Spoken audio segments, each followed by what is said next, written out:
Bonjour à tous et bienvenue pour cette nouvelle vidéo sur ma chaîne, j'espère que vous allez bien. Aujourd'hui, j'ai envie de vous embarquer avec moi dans une journée type télétravail parce qu'il y a 1 an et demi de ça, plus ou moins, je vous avais déjà prise avec moi, mais plutôt dans une journée type où j'étais au bureau, donc à mon bureau physique, là où je travaille vraiment, où je dois prendre ma voiture pour m'y rendre. Mais c'est vrai que je vous ai jamais vraiment parlé de mon organisation télétravail. Alors elle s'adapte évidemment à plein de facteurs extérieurs, mais j'essaye quand même de toujours avoir une organisation assez réglée, toujours pareil. Si vous débarquez, vous avez cliqué sur cette vidéo parce qu'il y a eu le truc un peu télétravail, organisation, tout ça, et que vous ne savez pas du tout ce que je fais. Dans ma vie professionnelle, je suis pas du tout créatrice de contenu à 100% et à temps plein. J'ai un travail principal à côté qui est assistante commerciale en diffusion. Je travaille dans le domaine des livres depuis maintenant plus de 15 ans. J'ai été libraire pendant très longtemps. Et ça va faire 4 ans que maintenant je bosse de l'autre côté du miroir, c'est-à-dire en diffusion. En gros, si vous ne savez pas trop situer ce qu'est la diffusion dans le monde du livre, il y a l'éditeur, il y a le libraire, et au milieu, il y a 2 grosses entreprises qui travaillent en général main dans la main ou qui sont les mêmes. Il s'agit du distributeur et du diffuseur. Et si ça vous intéresse de connaître un peu plus de détails là-dessus, j'ai fait toute une vidéo où je pose toutes vos questions justement à ma directrice qui elle est parfaite pour répondre à ce genre de questions. Donc je vous la laisse en barre d'infos si elle vous intéresse. De mon côté, j'ai donc la journée du mercredi en télétravail et ce depuis le début, je dirais, voilà. Je suis arrivée chez Interforum Suisse en plein Covid. C'était plutôt intéressant de passer d'une librairie à une librairie vide, à plus de librairie, et à devoir travailler depuis chez toi un job que tu n'avais jamais fait et jamais commencé de ta vie. Voilà. J'ai donc ensuite très rapidement pu retourner au bureau, retrouver mes collègues et prendre un petit peu mes marques. Et pour vous la faire courte, aujourd'hui je m'occupe de plein de petites cuisines, on va dire, au sein de la diffusion Interforum Suisse. Donc pour reprendre le fil de la journée, il est actuellement 8h30. Ma fille est partie à l'école vers 8h, 8h moins 5. En général, ce que je fais quand je télétravaille, je ne travaille pas du tout ici depuis la cuisine, hein. Là c'est vraiment juste un petit moment le matin que je me mets là, mais je prends mon ordinateur ici, je l'ouvre ici, j'ai mon agenda. Comme ça, pendant qu'elle est en train de se préparer, moi je peux être à disposition pour elle, pour l'aider, pour voilà, être sûr que tout est bon, la boîte à goûter, les devoirs, tout ça dans le sac, etc. Et ça me permet en même temps, pendant qu'elle est en train de faire tout ça, et de moi être aussi là à l'aider, de déblayer un peu mes mails, de faire un peu le planning de la journée, voir ce que j'ai à faire, et de faire un petit état des lieux, on va dire, de ma journée. Le mercredi matin, je suis donc seule à la maison, mon conjoint est au travail, ma fille est à l'école, moi je vais pouvoir travailler. Mais cet après-midi, ce sera une autre histoire, parce qu'elle sera là vu qu'elle n'a pas l'école le mercredi après-midi, mais ça, ce sera pour plus tard. Niveau organisation, si vous êtes là depuis un petit moment sur la chaîne et que vous avez suivi les précédentes vidéos plutôt professionnelles travail, pour ma vie personnelle, je tiens un bullet journal depuis de nombreuses années maintenant. Ça me permet voilà, d'être organisée dans la vie de tous les jours, etc. Et j'avais pris l'habitude aussi de mettre mes to-do list et mes tâches et mes rendez-vous, etc. professionnels dans une autre partie de mon bullet journal, mais toujours dans mon bullet journal. Je me suis rendu compte, voilà, après 3 ans d'utilisation comme ça, qu'il y avait des failles, évidemment. Je suis quelqu'un qui n'arrive pas à s'organiser sur un support numérique, que ce soit mon agenda Outlook, que ce soit des post-it virtuels sur le bureau de mon ordinateur, ça ne fonctionne pas. Voilà. J'ai eu plusieurs petits couacs, et c'est aussi avec les couacs qu'on apprend, des oublis, des choses que j'avais notées mais jamais retrouvées, jamais revues, et donc est arrivé ce qui devait arriver, j'ai oublié des choses, et je n'ai pas fait certaines choses quand elles auraient dû être faites. Alors, tout va bien, heureusement tout a été réparé, mais depuis ce cas-là, ces différents petits cas, je me suis pris un agenda pour le travail, qui était quand même beaucoup plus simple. J'ai donc ainsi toute mon année 2024 sous les yeux, et ça me permet de bien pouvoir différencier, de bien pouvoir voir les numéros de semaine, de voir mes jours, bref. Donc en termes d'organisation, c'est assez simple. Je prévois des choses sur les journées techniquement où je travaille. Donc j'ai congé tous les jeudis, je télétravaille les mercredis. Ça me permet de planifier un petit peu ma semaine de façon différente. Il y a des choses que je peux faire uniquement physiquement au bureau. Donc évidemment, je ne vais pas les mettre sur le mercredi vu que je n'y suis pas. C'est quand même plus embêtant. Par contre, il y a des choses, quand même, on va dire une grande partie de mon travail, que je peux faire depuis chez moi via mon ordinateur qui se connecte à distance. Et donc à partir de là, un peu tout est possible. Je vais vous donner l'état de la to-do list du jour. Techniquement, il faudrait que je prévoie l'encart pub que nous avons dans un magazine. Voilà, qui sort tous les 3-4 mois environ. Et il faut que je prévoie ça assez à l'avance parce que je dois demander à un éditeur s'il a envie de participer. Est-ce qu'il a envie de faire la création lui-même? Est-ce que c'est moi qui l'a fait? Est-ce que... Voilà, il faut que je déblaye un petit peu tout ça. Et en général, ça, je le fais bien 1 mois avant que je doive rendre la création au magazine en question. Il me faut quand même un petit peu de temps au cas où tout à coup les gens me répondent pas, que finalement ça joue pas, que c'est moi qui dois la faire, etc. Que je puisse avoir un petit peu de marge de manœuvre. Je dois ensuite créer le programme mars-avril pour une de mes acheteuses. J'ai aussi une fonction qui est une des plus importantes quand même, on va dire, dans ma to-do list et dans les choses que je fais régulièrement. C'est que je prépare les programmes des nouveautés à présenter à celles qui ensuite font acheter les grandes surfaces. Vous trouvez des livres dans vos Carrefour, dans vos Auchan, dans vos tout ça. Bah nous on a pareil en Suisse, on a la Coop, on a la Migros, on a des kiosques, on a des magasins de jouets, etc. Et ces supermarchés sont eux gérés par une équipe de rack jobbing. Donc ce ne sont pas du tout les grandes surfaces qui décident exactement ce qu'elles achètent, parce que c'est pas leur job et elles n'ont pas le temps de le faire. Donc elles emploient quelqu'un qui le fait à leur place. Et moi ce quelqu'un, je vais lui proposer les nouveautés. Quand on propose des nouveautés, quand on propose des futurs achats à des personnes qui achètent pour les grandes surfaces, eh ben, il faut beaucoup trier, il faut beaucoup élaguer parce qu'on ne peut pas présenter un programme tel quel. Parce que tout ne va pas l'intéresser. Navré, je me rends compte que je suis devant la baie vitrée avec la neige derrière, c'était peut-être pas l'idéal. Mais bon, j'ai essayé de baisser un peu la luminosité, désolée. Donc en général, j'essaye un petit peu de proposer ce qui devrait le plus fonctionner en grande surface, typé, grand public, etc. Donc ça, je dois le faire absolument. Je dois faire un doodle pour trouver une date pour que nos éditeurs viennent nous rendre visite d'ici le mois de mai, le mois de juin, pour présenter la rentrée littéraire à nos clients, donc aux libraires. On fait chaque année cette journée dont je vous ai déjà parlé si vous avez suivi un petit peu les vidéos les précédentes années. Chaque année, j'organise la journée de la présentation de la rentrée littéraire qui est un gros événement pour nous parce qu'on prévoit vraiment la totale. On réserve une salle, on prévoit un repas, on fait venir nos éditeurs de France, on fait venir les libraires de toute la Suisse romande jusqu'à Lausanne. Nous-mêmes, nous ne sommes pas situés à Lausanne, donc nous-mêmes, nous devons venir jusqu'à Lausanne. Et puis ensuite, toute la journée, c'est les éditeurs qui sont là, qui présentent leurs enjeux pour la rentrée littéraire. Dans le monde du livre, vous savez, la rentrée littéraire, c'est vraiment un immense morceau. Et donc c'est important que les libraires soient au courant bien à l'avance de ce qu'ils vont avoir à se mettre sous la dent d'ici fin août, début septembre. L'organisation de cette fameuse journée, elle commence dès début janvier, histoire de trouver des dates qui vont pour un maximum d'éditeurs, qu'on puisse avoir une salle, qu'on puisse prévenir les libraires que la journée aura lieu à cette date-là, qu'ils la marquent, qu'ils sachent prévoir leur planning, etc. Plus tu le fais en amont, plus ça va rouler tout seul quand tu vas te rapprocher de la date fatidique.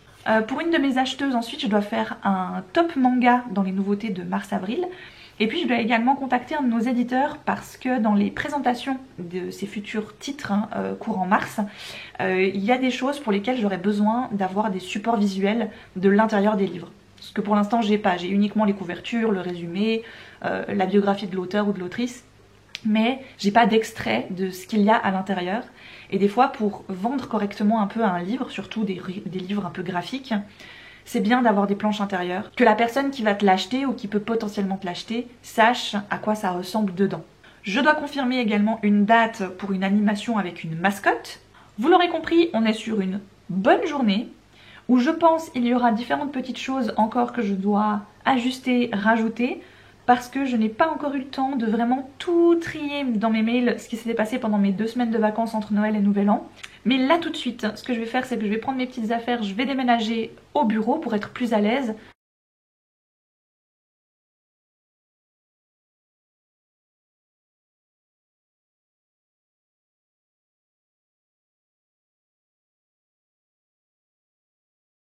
Donc oui, travailler sur un grand écran quand tu es chez toi, c'est quand même beaucoup plus agréable.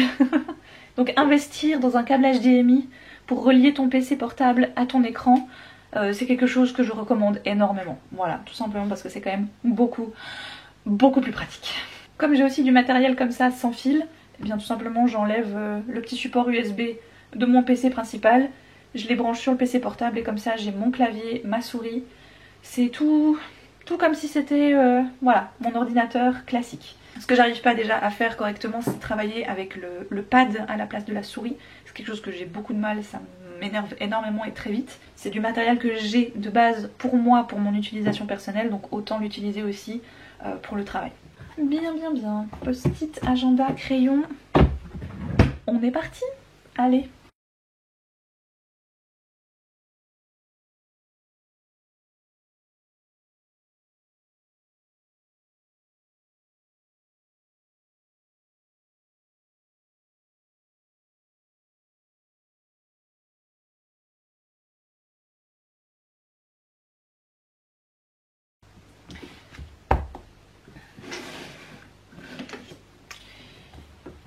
Dans mon agenda, une fois que la chose en question est réglée, je passe en vert ou en n'importe quelle autre couleur, mais pour l'instant c'est le vert.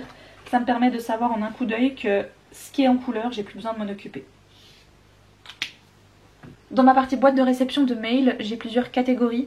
Du moment que c'est dans une catégorie et que c'est encore dans ma boîte de réception, c'est que techniquement ce n'est pas terminé. Il me reste des choses encore à traiter parmi tout ça. Alors j'ai ce qui n'a pas de catégorie, c'est ce que je dois justement encore trier de mes vacances. J'ai ensuite une partie à suivre.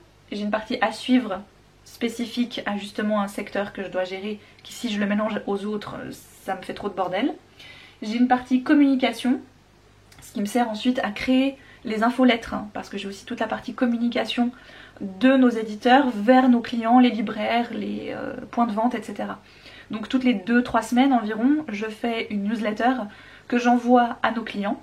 Et dedans il va y avoir un peu tout et n'importe quoi. Ça va être les dernières informations intéressantes. Par exemple il y aura un prochain Joël Dicker, le salon du livre c'est telle et telle date. Qu'est-ce qu'il y aura d'autre aussi, par exemple des créations de nouveaux éditeurs qui arrivent chez nous, des éditeurs qui partent, des informations liées à des demandes de retour qui doivent être faites impérativement. Ça peut être des choses un peu diverses et variées, mais qu'en général voilà, je prends un peu ce qui vient de tous les côtés, je les classe dans une catégorie qui s'appelle communication. Comme ça, quand je dois créer la newsletter, j'ai qu'à aller dans cette catégorie dans ma boîte de réception et prendre un peu les informations que j'ai et que je sais je peux utiliser pour communiquer à nos clients. Et enfin, j'ai une dernière catégorie, mais qui elle part assez rapidement. C'est la catégorie infos diverses. Voilà, c'est des choses que des fois j'ai besoin dans l'année. Je les laisse là, comme ça je sais qu'elles sont à dispo. Ça c'est pour la boîte mail, mais bien évidemment qu'à côté de la boîte de réception, eh bien, il y a tous les dossiers, tous les fichiers que j'ai besoin et que je garde environ pendant certains ça va être 6 mois, ensuite je les supprime, d'autres ça va être 1 an parce que d'une année à une autre j'ai besoin de savoir comment j'avais fait l'année dernière déjà. Voilà, et donc tout ça c'est classé dans la partie dossier que vous avez juste ici. Alors voilà, après chacun trie ça comme il veut, hein, bien entendu. Typiquement, je remarque avec mon collègue Cédric, on trie pas du tout notre boîte mail de la même façon. Et c'est assez drôle justement quand on arrive aux vacances de l'un ou de l'autre, parce qu'on découvre un peu comment l'autre travaille.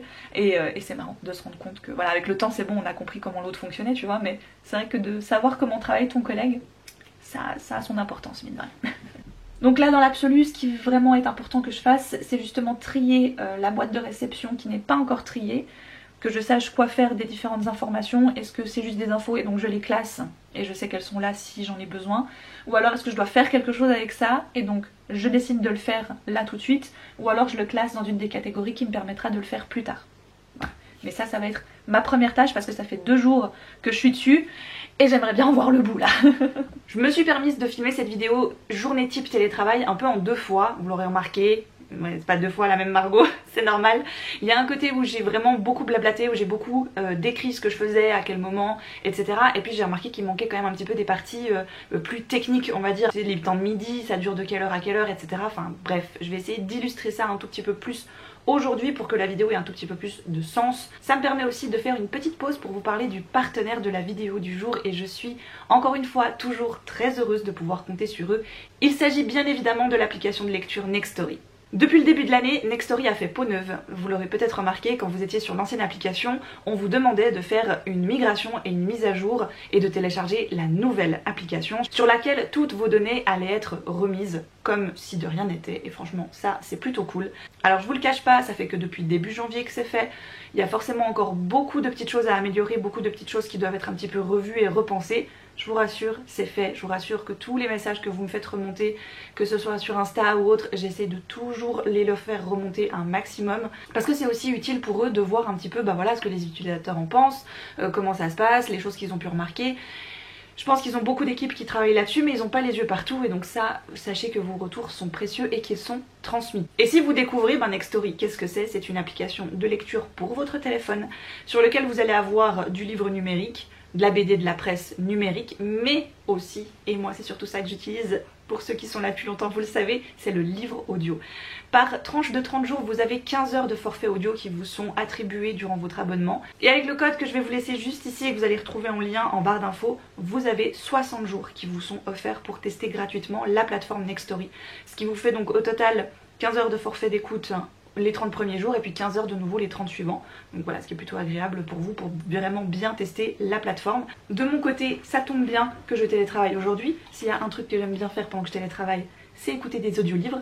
Et en ce moment, j'ai enfin commencé le tome 2 de Ivy Wild, qui est une sorcière détective conductrice de taxi à qui il va arriver plein de galères. Tu sais, un peu la bitlit qu'on aimait bien lire à l'époque, tu vois, un peu Charlie Davidson, tous ces trucs un petit peu, voilà, très années 2010, j'ai envie de dire.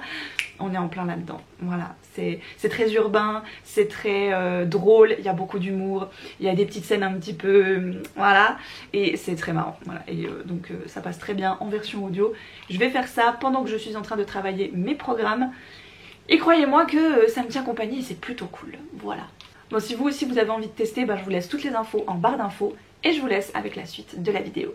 Bon, 10h15, alors j'ai pas vraiment beaucoup avancé sur ce que j'avais noté là pour les choses que je devais faire aujourd'hui, mais par contre j'ai vachement nettoyé ma boîte mail, donc ça déjà c'est, tu vois, souvent on me demande des visuels, tu vois, ça peut être des couvertures de livres qu'on me demande en bonne qualité, donc comme ça je peux faire la demande auprès des éditeurs s'ils les ont en meilleure qualité, ou alors elles sont déjà à disposition pour moi pour que j'aille les prendre en très haute résolution, et comme ça je les envoie aux libraires qui souvent en ont besoin, que ce soit pour des affiches dans leur librairie, s'ils veulent faire un peu de promo, de communication auprès de certaines choses. Là c'était notamment pour le magazine dont je vous parlais. J'ai pu jouer à la balle de ping-pong avec justement où je récupère des demandes de certaines librairies qui veulent organiser des dédicaces. Et du coup les demandes arrivent chez nous et ensuite nous on les transmet directement aux éditeurs. Donc là j'ai écrit à 2 ou 3 éditeurs pour savoir si les auteurs que les libraires avaient invités puissent venir. C'est toujours assez difficile et on doit beaucoup insister souvent pour avoir des auteurs francophones qui viennent jusqu'en Suisse. Alors c'est plus facile entre Genève et Lausanne, bien évidemment, il y a des gares TGV, tout ça. Et après quand c'est des plus petites librairies qui se trouvent des fois un petit peu aux alentours ou dans des régions un petit peu plus éloignées, on fait la demande de toute façon, parce que qui ne demande rien n'a rien, tu vois. Moi je pars toujours de ce principe là, que si je demande pas et que je pars du principe que de toute façon on nous répond toujours non, c'est sûr qu'on n'aura jamais personne, tu vois. Donc il faut y aller un petit peu. Là on a aussi un peu les salons qui commencent à arriver, on a notamment le salon du livre de Genève qui arrive là prochainement, il y a aussi Polymanga qui est une sorte de Japan Expo mais en Suisse. On a aussi quoi, on a aussi différents festivals qui arrivent, mine de rien assez tardivement, hein. On parle de mai, juin, ce genre de dates là, mais c'est quand même déjà des gens qui te contactent pour savoir, voilà, s'ils peuvent inviter tel ou tel auteur. Donc ça c'est fait, donc au moins je suis contente pour cette première vague de travail faite. Et maintenant je vais pouvoir bosser sur les choses dont je vous parlais avant. Après il n'y a pas de secret, on est tous dans nos jobs en général à même de savoir qu'est-ce qui est prioritaire par rapport à une autre chose. Et c'est un peu comme ça que je gère ma journée. Je sais qu'il y a des choses, si ça attend vendredi, c'est pas grave, ça va aussi. Si je l'ai fait aujourd'hui, c'est cool, tant mieux pour moi, tu vois, ça veut dire que vendredi ma journée elle est vraiment libre et je peux tout recommencer et tout recommencer à organiser comme il faut. Mais s'il y a des choses que j'arrive pas à terminer aujourd'hui, il n'y a rien de dramatique. Et alors vraiment si je sais qu'il y a des choses que je dois impérativement faire aujourd'hui, c'est par ça que je commence mes journées en général. Je commence toujours par le plus important, le plus urgent, les choses avec des deadlines, avec des dates à laquelle je dois rendre. Mais finalement ça coule un peu de source. On m'avait posé la question à me dire ah mais ça te stresse pas trop un peu parce que bosser avec des deadlines etc c'est quand même des fois un peu dur et tout. Je veux dire quand c'est inclus dans ta routine, quand c'est, tu vois, que c'est devenu une routine justement de travailler et tu sais ce que tu dois faire dans ton job pour que ce soit bien fait, ça va en fait. Ça va faire plus d'1h30 que je suis devant l'ordinateur. Je vais me lever un peu je vais aller me faire un thé et je vais... Il faut que je... Quand je suis au bureau avec mes collègues ou même juste au bureau toute seule, hein, je remarque que je me lève plus facilement. J'ai plus tendance à voilà, bouger, me lever, il faut que j'aille à la photocopieuse, il faut que j'aille à la cuisine, que je vais faire truc, je vais chercher le courrier, je vais machin. Ce que je fais un peu moins chez moi où je suis encore plus sédentaire que je ne le suis au bureau. Donc en général voilà, j'essaye toutes les heures et demie de me dire bon, brrr, maintenant ça c'est fait, t'as fini une partie on va dire un peu de ce que t'avais à faire. Tu sais que tu vas passer à un autre type d'organisation, un autre type de tâche.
T'aimerais manger quoi à dîner alors? Je te propose omelette aux champignons. Ou omelette sans champignons comme tu préfères. Je vais voir encore ce qu'on a, on a 2 viennes encore. Alors j'aimerais bien omelette vienne. Omelette aux viennes? Oui, je mange. Oh, elle est trop bien cette grand-maman, dis donc. Et puis tu peux te faire une carotte aussi. Cool. Tiens, oh. Elle est marrante celle-là. Elle est rigolote. Regardez la carotte sur laquelle on est tombé pour midi. Elle est trop drôle. Je pense qu'il y avait une autre carotte qui a dû pousser là comme ça. Tu vois? Et c'est ça qui a donné cette forme. C'est marrant. Toi tu penses quoi que maman elle travaille à la maison? Ça te fait quoi de savoir que maman elle... Tu fais quoi par exemple quand maman elle travaille le mercredi après-midi à la maison? Je lui demande un peu si je peux prendre ma console pour jouer. Et puis... Tu peux faire tout l'après-midi ta console? Non. Non. Je... Ok. Et je fais un petit moment et ensuite je fais du dessin. Ok. Tu fais surtout du dessin? Tu fais quoi d'autre encore? Je fais une petite sieste sous ma grotte. Ok, c'est vrai que t'as une grotte sous ton lit, c'est cool. Dès que c'est les 4 heures, je te demande si tu veux faire un petit jeu. Je dis oui en général quand tu me demandes? Oui. Bon. Je fais une pause, je sais faire une pause. Ok. Et puis, je regarde un petit film pour les 4 heures. Ok. Toi ça t'embête que maman elle travaille depuis la maison? Non. Non? Tu trouves ça plus pratique que si j'étais au bureau puis que bah, tu devais aller ailleurs pour être gardée quoi finalement? Ouais. Puis quand je travaille au bureau je peux pas faire ça. Je peux même venir dans le bureau pour pouvoir te faire un gros câlin. C'est vrai. Puis après hop, chacune retourne à ses occupations. Merci. Il est 13h30, j'avance hyper bien dans ma journée. Alors évidemment je fais toujours une pause à midi pour manger avec Alice. Le midi on fait généralement des choses très simples à manger. Là je m'y suis remise il y a 1 heure environ, entre midi et demi, là il est 13h30. J'ai bien avancé sur le programme des nouveautés que je vais envoyer justement à une de mes acheteuses. Je vais m'arrêter d'ici 15-20 minutes pour faire une pause.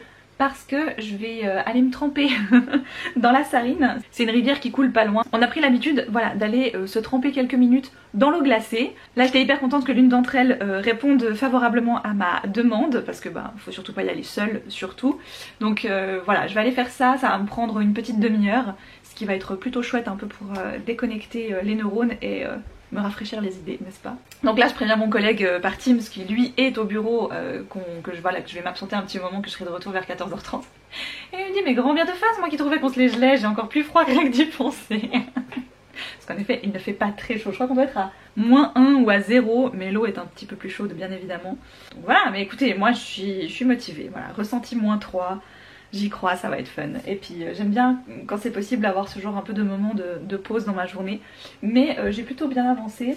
J'ai trouvé quelques idées pour la pub aussi que je voulais proposer pour le magazine dont je vous parlais plus tôt. Il va falloir que je parle de ces idées avec ma directrice. Elle aussi comme ça elle peut me donner des pistes, un peu savoir lequel elle trouve le plus pertinent pour la période, etc. J'ai un petit peu voilà différents éditeurs, différents contenus que j'aimerais pouvoir proposer. Tu vois lesquels seraient le plus à même de répondre. Elle a quand même plus l'habitude que moi. Alors je commence à avoir l'habitude bien évidemment, mais je préfère toujours avoir un petit peu son aval et le fait qu'on en ait parlé un petit peu. Comme ça elle est au courant, que je suis aussi sur le coup. C'est ça de moins qu'elle a à se préoccuper, mais elle est quand même au courant qu'il se passe quelque chose sans forcément en avoir la totale responsabilité. Ouais, je sais pas si vous voyez ce que je veux dire. Donc là au moins j'ai déjà un peu déblayé on va dire la chose. J'ai noté 2-3 idées pour qu'on en parle vendredi toutes les deux ensemble. Ce qui permet un petit peu d'alléger aussi mon programme moi, et comme ça je peux me concentrer vraiment sur ce programme. Sinon comme je vous disais habituellement les mercredis après-midi Alice est à la maison vu qu'elle n'a pas l'école. Donc ce qui est bien avec une enfant de 7 ans maintenant c'est qu'elle a pris l'habitude, elle a pris le rythme, et c'est très bien que la mercredi après-midi maman n'est pas là à 100% pour elle. Ce qui est chouette avec le télétravail c'est que voilà, ça m'évite de la faire garder, qu'elle doive aller chez mes parents ou ce genre de choses là. Elle peut rester avec moi à la maison mais elle sait que maman travaille, que maman est surtout là parce qu'elle a des choses à faire. Elle peut venir bien entendu, voilà là elle est venue me demander un truc pour un Lego, je vais aller l'aider juste après. Je peux évidemment m'arrêter un petit peu comme ça, mais elle sait que voilà, le mieux c'est de pas venir non plus toutes les 30 secondes me demander ci, me demander ça. Je peux pas faire un coloriage avec elle, je peux pas faire un bricolage et tout, mais elle a pris l'habitude, ça fait maintenant 3 ans que c'est comme ça, bientôt 4. Donc tu vois, le rythme il est instauré quoi, je veux dire, donc c'est de plus en plus facile, surtout quand ils grandissent, bien évidemment ça simplifie énormément de choses. Bon, il est 5 h, ma journée va gentiment se terminer. J'ai réussi à mettre en verre tout ce que j'avais à mettre en verre, donc ça j'en suis très heureuse. Ça veut dire que ce qui devait être fait théoriquement jusqu'à aujourd'hui a été fait. Voilà un peu une journée type dans mes journées de télétravail. J'aime bien parce que ça me permet justement d'organiser les choses un petit peu comme je veux et comme je peux. Typiquement cet après-midi faire un moment une pause de 30 minutes pour aller voilà, me baigner dans l'eau froide, et ben j'ai l'occasion de le faire. Si j'étais bloquée au bureau, je pourrais pas le faire, et ça change quand même un petit peu la donne. Je trouve ça en tout cas très agréable d'avoir cette chance. Et après bientôt 4 ans de pratique, franchement j'ai vraiment bien trouvé mon rythme, et ces mercredis en télétravail me plaisent vraiment beaucoup. Maintenant que le travail est terminé, à quoi est-ce que je vais passer ma soirée alors qu'il est 17 h? Honnêtement, vu le temps qu'il fait, je crois que je vais aller allumer un feu et je vais en profiter pour bouquiner un moment pendant qu'Alice est en train de regarder Harry Potter pour la xème fois. Ce qui va me permettre de voilà, déconnecter des écrans, déconnecter de tout ça, le travail, mettre mon message d'absence pour demain, ne pas oublier. Et comme ça j'ai vraiment une grosse coupure qui se fait. Vincent, mon conjoint, va rentrer d'ici une petite heure. Et voilà, après en général on prend le temps de se poser un moment, de discuter, de préparer le repas et tout ça, enfin bref. Voilà, ce soir c'est risotto aux champignons, j'ai super hâte de remanger ça. C'est vraiment un comfort food par excellence pour moi, quand il fait froid en plus. Donc ce sera parfait.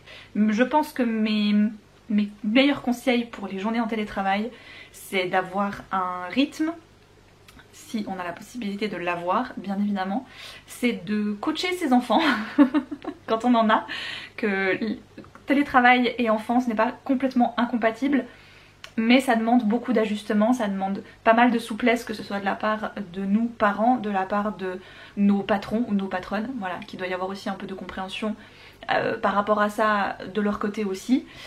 Faire des pauses de temps en temps, ne pas oublier, parce qu'au départ j'avais souvent tendance à ne pas faire de pause quand j'étais en télétravail, alors que j'en fais quand je suis au bureau. Donc voilà, tu vois, le calcul était un petit peu étrange. Toujours bien discuter avec vos supérieurs si vous en avez, de savoir comment est-ce qu'on s'organise au mieux, qu'est-ce qui est comptabilisé dans le temps de télétravail, ou qu'est-ce qui est donné, pas donné, etc. Je pense que c'est bien d'avoir des bases qui soient très claires Comme ça il n'y a pas de mauvaise surprise que ce soit d'un côté ou de l'autre. Avec ma chef on en a beaucoup parlé au départ parce que c'était très nouveau, que ce soit pour moi ou mon collègue, et c'est vrai que des fois on savait pas trop où se situer par rapport à ce côté de télétravail. Où est-ce qu'on met la limite, où est-ce qu'on s'arrête. J'avais fait une année quasiment complète de télétravail au moment de ma grossesse, où j'avais travaillé pour une entreprise où j'étais 100% en télétravail. Et c'est vrai que j'ai trouvé que la limite était très compliquée à définir et ça m'avait pas mal marqué comme situation, que je n'avais pas trop aimé. Et là, d'en parler avec elle, de vraiment mettre les choses correctement à plat et de trouver des solutions aussi et savoir mettre des stops et des ça c'est ok, ça c'est pas ok. C'est hyper important comme ça que chacun sache où est sa limite ou pas. Et nous en tout cas ça nous permet de vraiment avancer sereinement avec une confiance mutuelle, je crois, en tout cas qui est vraiment totale. Voilà pour mes petites astuces, voilà aussi pour peut-être les pistes que vous pouvez explorer si vous-même vous êtes en télétravail et que pour l'instant c'est encore un petit peu difficile d'établir des bases et des limites. N'hésitez pas à en parler aux personnes qui sont les plus à même finalement d'accepter ou non les choses que vous aimeriez mettre en place. Je vous embrasse très fort, je vous dis à très vite pour une prochaine vidéo. D'ici là, portez-vous bien.